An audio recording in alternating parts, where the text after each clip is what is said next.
Hello, I'm James Anthony Garcia. I will be your teacher for today. Our lesson is about angles forming by a transversal line.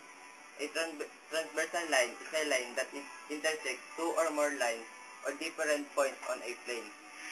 This line is a transversal line, and these two lines is a parallel line that intersects a transversal line. This AB is a exterior point. Exterior points are angles do not lie between two parallel lines. And these CD, FE are interior angles. Interior angles are lied between two or parallel lines.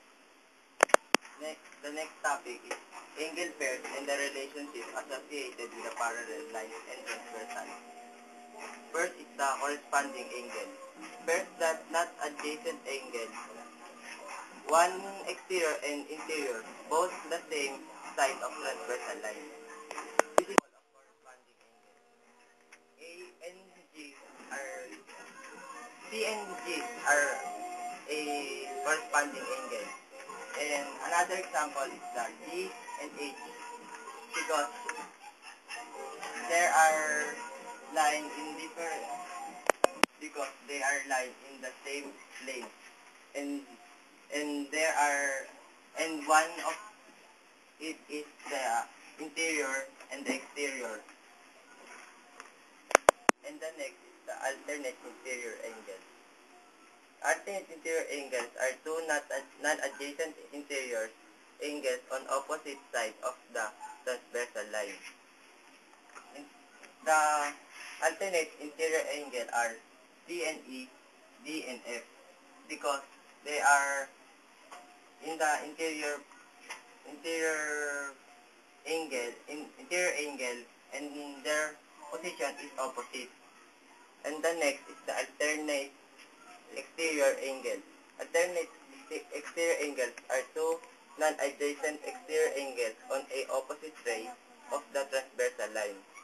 The example of alternate exterior angles are A and H, D and G, because they are in the opposite side of a transversal line. The next is the consecutive interior angle, and the fourth is the consecutive interior angle. Two interior angles that the same side of a transversal line. This is the example of consecutive interior angle.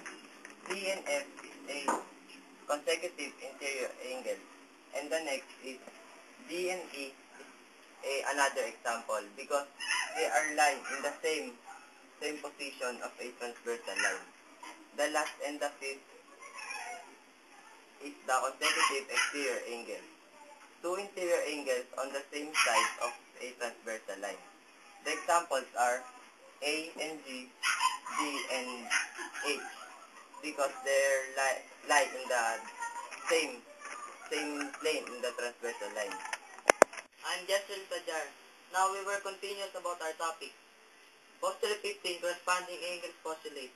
If two parallel lines are cut by a transversal, then the pairs of corresponding angles are congruent. Example, C is 15 and G is also 15.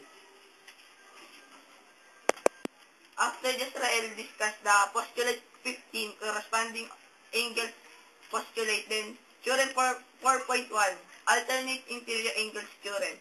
If two parallel lines by transversal, then the interior angles are congruent.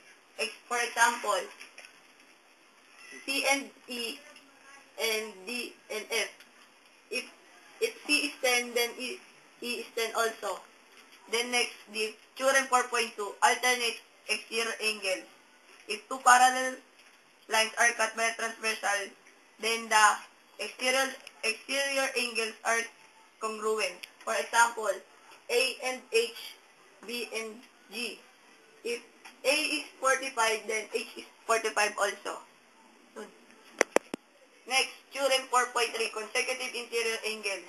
If two parallel lines are cut by transversal, then the pairs of consecutive interior angles are supplementary. For example, C and F. If F is 135 degrees, then the C is 45 degrees. And for example, then D and E. If D is 135, then E is 45 degrees. Next, Theorem 4.4, consecutive interior angles. If two parallel lines are cut by transversal, then the pairs of consecutive interiors are supplementary. For example, A and G, and B and H. If A is 90, then G is 90 also.